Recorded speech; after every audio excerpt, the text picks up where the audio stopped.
हाय, आपने कई बार सुना होगा या आप में से ज़्यादातर इन्वेस्टर जानते भी होंगे कि माइक्रो कैप इन्वेस्टिंग काफ़ी रिस्की होती है एंड माइक्रो कैप इन्वेस्टिंग में हाई एक्सपर्टाइज की ज़रूरत होती है।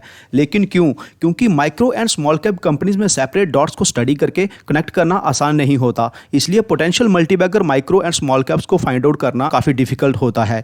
जो इन्वेस्टर्स ये सब करने में डिफिकल्टी फेस करते हैं वो थोड़ी बड़ी मार्केट कैप वाली कंपनीज को कंसीडर कर सकते हैं जिनकी मार्केट कैप 3000 करोड़ से ऊपर हो, क्योंकि वहाँ फ्यूचर आउटलुक को स्टडी करना ईजी होता है as compare to micro cap companies. जैसा कि हमने पहले एक वीडियो में डिस्कस किया ही था कि हम में से ज्यादातर रिटेल इन्वेस्टर्स कंपनीज को शॉर्टलिस्ट करने के लिए क्वांटिटेटिव अप्रोच लगाते हैं। कहने का मतलब यह है कि ज्यादातर इन्वेस्टर्स कंपनी को शॉर्टलिस्ट करने के लिए कंपनी की सेल्स एंड प्रॉफिट ग्रोथ, कंपनी के debt and reserves, return on capital employed, return on equity, operating profit margins, इन सारे फैक्टर्स के बेसिस पर कंपनी को शॉर्टलिस्ट करते हैं। आज भी बहुत कम इन्वेस्टर्स कंपनी का बिजनेस एनालिसिस करते हैं, लेकिन होता क्या है कि जब कोई कंपनी ऑलरेडी अपने नंबर्स में इंप्रूवमेंट कर लेती है तब तक उसके स्टॉक प्राइस में बड़ा अपरन हो चुका होता है। तो इसलिए हमें बिजनेस एनालिसिस में इस बात पर फोकस करना चाहिए कि कंपनी ग्रो क्यों करेगी। मींस हमारे सामने वो रीजंस होने चाहिए जिसके कारण किसी कंपनी में फ्यूचर में अच्छी ग्रोथ हो सकती है। लेकिन small and micro cap companies के केस में इन रीजंस को फाइंड आउट करना काफी मुश्किल होता है, क्योंकि इन कंपनीज में हो रही डेवलपमेंट्स को लेकर कोई न्यूज भी नहीं आती है।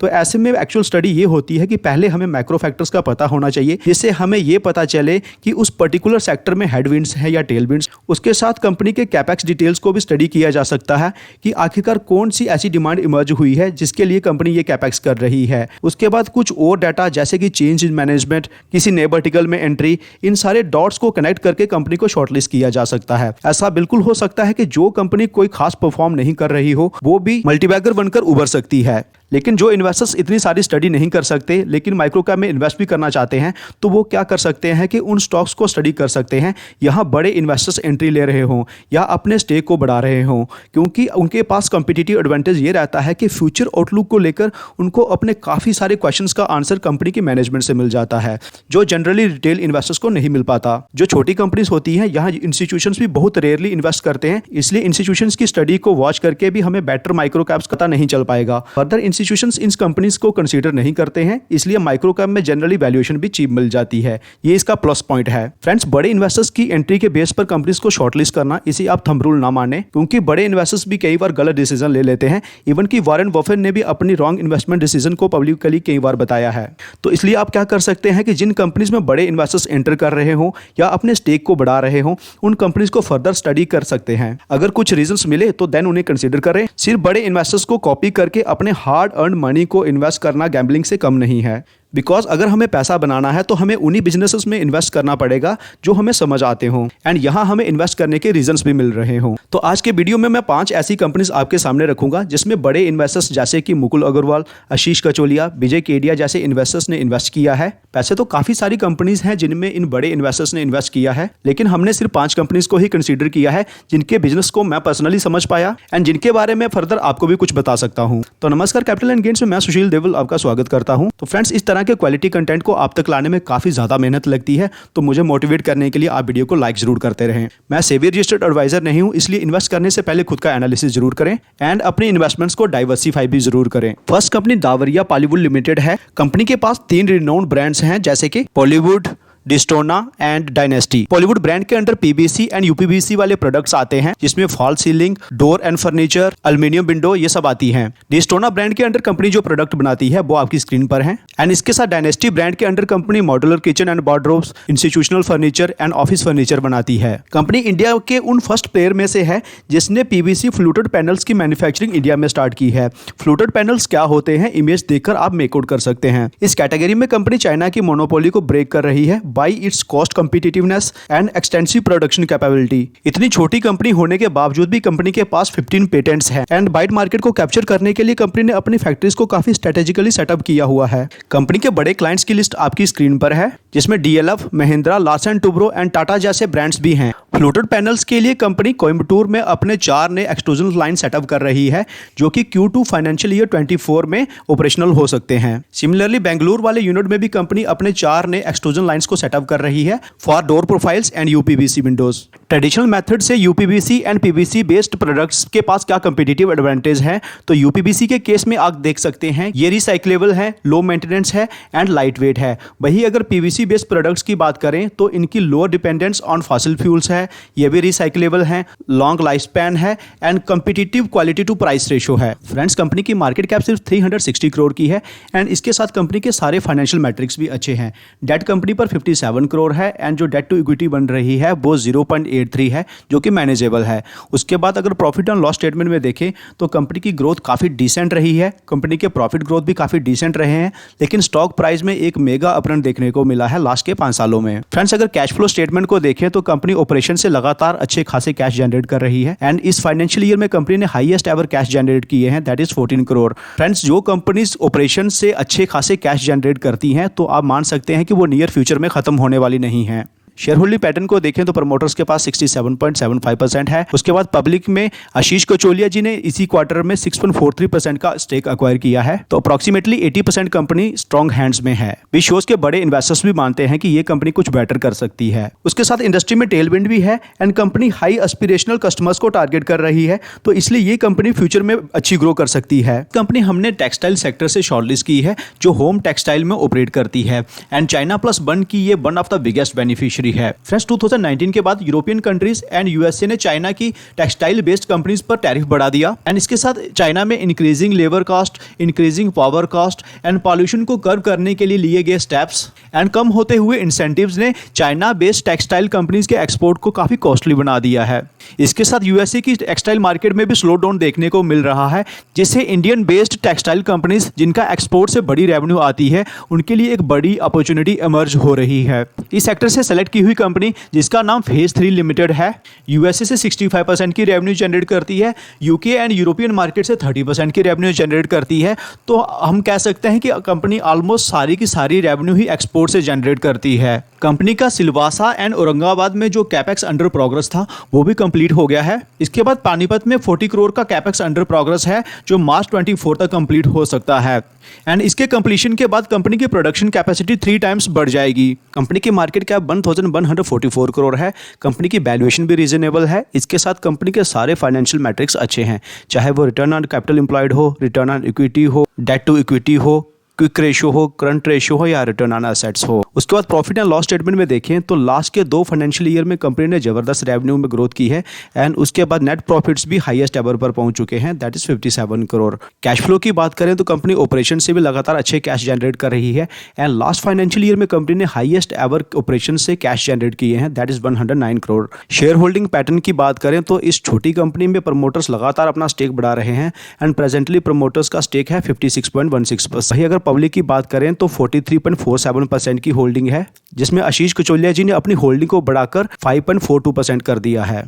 इस कंपनी में 82% के अराउंड स्ट्रॉन्ग हैंड्स हैं। कंपनी को हमने पहले ही भी डिस्कस कर रखा है एंड इस कंपनी में स्ट्रेंथ भी है, तो इसलिए इस कंपनी को आप फर्दर स्टडी कर सकते हैं। सेकंड कंपनी आयरन कास्टिंग वाले प्रोडक्ट्स बनाती है जिनका एप्लीकेशन फर्स्ट तो कमर्शियल व्हीकल्स में है for the manufacturing of suspension brackets, wheel hubs, brake drum, fly wheels and और काफी सारे प्रोडक्ट्स। नेक्स्ट इनका एप्लीकेशन ट्रैक्टर इंडस्ट्री में है for manufacturing of gear box housing, hubs, sport pulley and कुछ और प्रोडक्ट्स। उसके बाद next application earth mover industry में है एंड यहाँ पर company axle and transmission casting, gear box housing, drive head जैसे प्रोडक्ट्स बनाती है। नेक्स्ट कंपनी कंस्ट्रक्शन इंडस्ट्री को कैटर करती है एंड जो प्रोडक्ट बनाती है वो ये सारे प्रोडक्ट हैं एंड उसके बाद कंपनी अदर इंजीनियरिंग पार्ट्स बनाती है जिसमें compressor parts, pump body, gate ball assembly जैसे प्रोडक्ट्स आते हैं।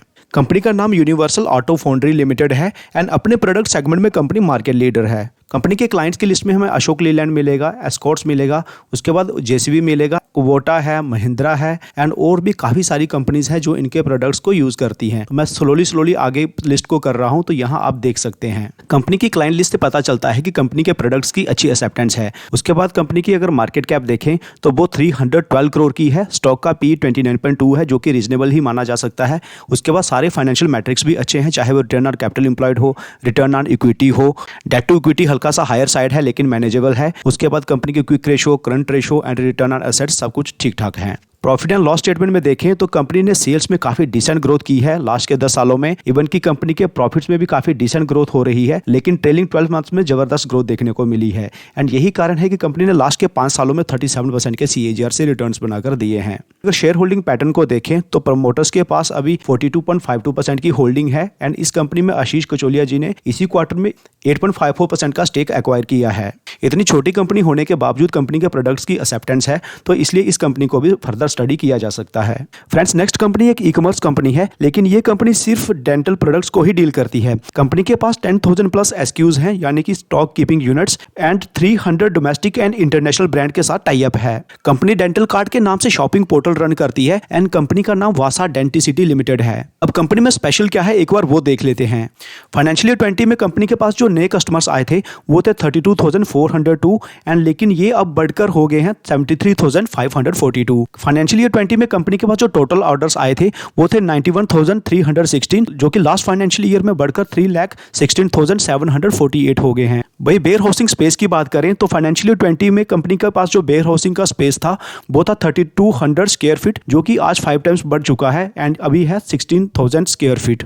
3 सालों में कंपनी की रेवेन्यू में 5 टाइम्स के अराउंड ग्रोथ हो चुकी है, जो कि 30 करोड़ हुआ करती थी फाइनेंशियल ईयर 20 में एंड अब बढ़कर 123 करोड़ हो गई है। एवरेज रेवेन्यू पर ऑर्डर की बात करें तो फाइनेंशियल ईयर 20 में पर ऑर्डर कॉस्ट जो थी वो 3,331 के अराउंड थी एंड वो भी बढ़कर 3,892 हो चुकी है। अब कुछ और भी इंपॉर्टेंट की परफॉर्मेंस इंडिकेटर्स देख लेते हैं। कंपनी फाइनेंशियल ईयर 20 में जो टोटल ब्रांड्स डील करती थी वो थी 91 एंड वो अब बढ़कर 330 हो गई हैं।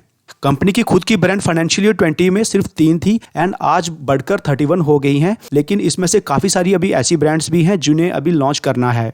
कंपनी की रेवेन्यू में फाइनेंशियल ईयर 20 में जो खुद की ब्रांड का कंट्रीब्यूशन था वो सिर्फ 15% था, लेकिन आज वो बढ़कर 48.2% हो गया है एंड ये काफ़ी बड़ी अचीवमेंट होती है। कंपनी ने अपनी डेट टू इक्विटी रेशियो को लगभग कम कर दिया है एंड प्रेजेंटली 0.06 है, जो कि ना के बराबर मानी जाती है। कंपनी के एबिटा मार्जिन्स लगातार बढ़ रहे हैं, जो कि एक अच्छा साइन है। कंपनी का अर्निंग पर शेयर भी लगातार बढ़ रहा है। फ्रेंड्स, अर्निंग पर शेयर तभी बढ़ता है जब कंपनी के नेट प्रॉफिट्स बढ़ते हैं। फ्रेंड्स, कंपनी की मार्केट कैप 822 करोड़ है, स्टॉक का P 108 है, जो कि काफ़ी हायर साइड पे माना जाता है, लेकिन छोटी कंपनीज में जो प्राइस टू अर्निंग है ये काफ़ी फास्ट पेस पर अप डाउन होता है।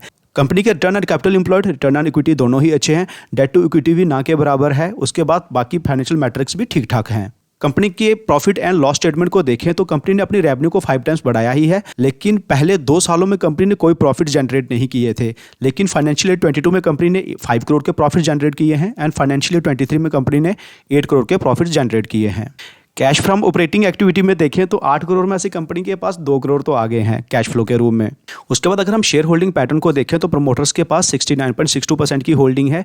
इस कंपनी में DIS भी है 1.69%। आशीष कचोलिया जी ने इसी क्वार्टर में 3.8% का स्टेक एक्वायर किया है एंड मुकुल महावीर अग्रवाल जी ने इसी क्वार्टर में 2.56% का स्टेक एक्वायर किया है। 85% कंपनी स्ट्रॉन्ग हैंड्स के पास है। कंपनी काफ़ी इंटरेस्टिंग दिख रही है, इसलिए इस कंपनी को भी आप स्टडी कर सकते हैं। आप में से काफ़ी सारे लोग ये सोच रहे होंगे कि कंपनी डेंटल के अलावा बाकी प्रोडक्ट्स भी अगर सेल करती, जैसे कि ग्रोसरी, इलेक्ट्रॉनिक्स, फैशन प्रोडक्ट्स, तो कंपनी ज़्यादा ग्रो कर सकती थी। लेकिन मेरी अंडरस्टैंडिंग कहती है कि कंपनी शायद इतना भी ग्रो नहीं कर पाती, क्योंकि उस केस में कंपनी का कंपटीशन अमेजोन, फ्लिपकार्ट, जियो मार्ट जैसे बड़े जियांट्स के साथ होता एंड तब कंपनी के लिए ग्रो करना काफ़ी टफ हो जाता। कंपनी एक नीश सेगमेंट में डोमिनेंट प्लेयर है, इसलिए कंपनी फ्यूचर में अच्छा ग्रो कर सकती है। डेंटल के साथ कंपनी अगर फ्यूचर में इसी तरह का कोई एक और नीश सेगमेंट ऐड करती है तो भी कंपनी के लिए बेनिफिशियल हो सकता है। नेक्स्ट कंपनी एक fully integrated and fully independent advertising company है, जो कि 1983 में एस्टेब्लिश हुई थी। इस स्पेस में कंपनी जो सॉल्यूशंस प्रोवाइड करती है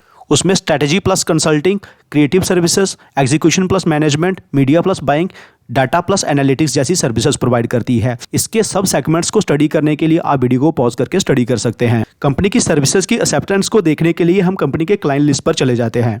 तो फर्स्ट पेज पर देखें तो यहाँ हमें Tata, Adani, Kajaria, Croma, SBI even की सारे ही रेपुटेटेड ब्रांड्स हैं। नेक्स्ट पेज पर भी हमें काफ़ी रेपुटेटेड ब्रांड्स देखने को मिल जाते हैं। इवन की थर्ड पेज पर भी काफ़ी बड़े ब्रांड्स हैं जिनको कंपनी एडवर्टाइजिंग सॉल्यूशंस प्रोवाइड करती है। कंपनी के कुछ ऑलरेडी किए हुए एडवर्टाइजमेंट्स को आप यहाँ पर देख सकते हैं। मैं स्लोली स्क्रॉल कर रहा हूँ। अब ये जानने की कोशिश करते हैं कि ये कंपनी फ्यूचर में क्यों ग्रो कर सकती है। कंपनी के क्लाइंट्स एंड कंपनी के द्वारा किए हुए प्रोजेक्ट से पता चलता है कि कंपनी की सर्विसेज की अच्छी एक्सेप्टेंस है। कंपनी का नाम क्रेयॉन्स नेटवर्क्स है। फ्रेंड्स, इनक्रेडिबल इंडिया जो कि ग्लोबल डिजिटल कैंपेन है, इसके पीछे काम करने वाली कंपनी भी क्रेयॉन्स लिमिटेड ही है। फ्रेंड्स, इंडस्ट्री में भी डिसेंट ग्रोथ हो रही है। फाइनेंशियल ईयर 22 से 27 के बीच में 11% के CAGR की ग्रोथ हो सकती है। फ्रेंड्स, डेंसो इंटरनेशनल जो कि वर्ल्ड का largest marketing and advertising network है, उनके according Indian advertising market world की फास्टेस्ट ग्रोइंग रह सकती है। फाइनेंशियल 22 में इस इंडस्ट्री में 16% की ग्रोथ हुई है इंडिया में, एंड इंडियन कंपनीज द्वारा जो एड पर स्पेंडिंग है ये भी लगातार बढ़ती जा रही है। फ्रेंड्स, कंपनी की मार्केट कैप सिर्फ 342 करोड़ की है। इसके साथ कंपनी के सारे फाइनेंशियल मैट्रिक्स भी अच्छे हैं एंड कंपनी की वैल्यूएशन भी रीजनेबल है। उसके बाद अगर आप प्रॉफिट एंड लॉस स्टेटमेंट में देखें तो कंपनी की रेवेन्यू जो कि फाइनेंशियल ईयर 18 में 170 करोड़ की हुआ करती थी, वो बढ़कर 276 करोड़ हुई है। लेकिन कंपनी फाइनेंशियल ईयर 19 में सिर्फ 2 करोड़ के नेट प्रॉफिट्स बनाए थे, जो कि अब बढ़कर 17 करोड़ हो गए हैं। उसके बाद शेयर होल्डिंग पैटर्न की बात करें तो प्रमोटर्स के पास 73.5% की होल्डिंग है। इसमें FIIs भी हैं 5.3% एंड इसमें पब्लिक की होल्डिंग 21.2% है। इसी क्वार्टर में अनिल कुमार गोयल जी ने इस कंपनी में 1.15% का स्टेक एक्वायर किया है। कंपनी के सर्विसेज की अच्छी एक्सेप्टेंस है, इसलिए इस कंपनी को भी फर्दर स्टडी किया जा सकता है। फ्रेंड्स, मेरी ओपिनियन में 5 में से 2 कंपनीज बेस्ट कौन सी हैं, तो ये बताने से पहले आई रिक्वेस्ट आप वीडियो को अगर लाइक नहीं किया है वीडियो को लाइक कर दें, चैनल को अगर सब्सक्राइब नहीं किया है तो चैनल को भी सब्सक्राइब कर दें। तो 2 जो बेस्ट कंपनीज हो सकती हैं उसमें फर्स्ट है दावरिया पॉलीवुड लिमिटेड एंड सेकंड है फेज 3 लिमिटेड। लास्ट में हमने 2 कंपनीज जो कवर की हैं, दैट इज बासा डेंटिसिटी एंड क्रेयॉन्स नेटवर्क। ये दोनों ही कंपनीज अभी लोड साइजेस में अवेलेबल हैं। तो ये था आज का वीडियो। कैसा लगा वीडियो कमेंट सेक्शन में जरूर बताइएगा। मिलते हैं आपसे अगले वीडियो में। Take care.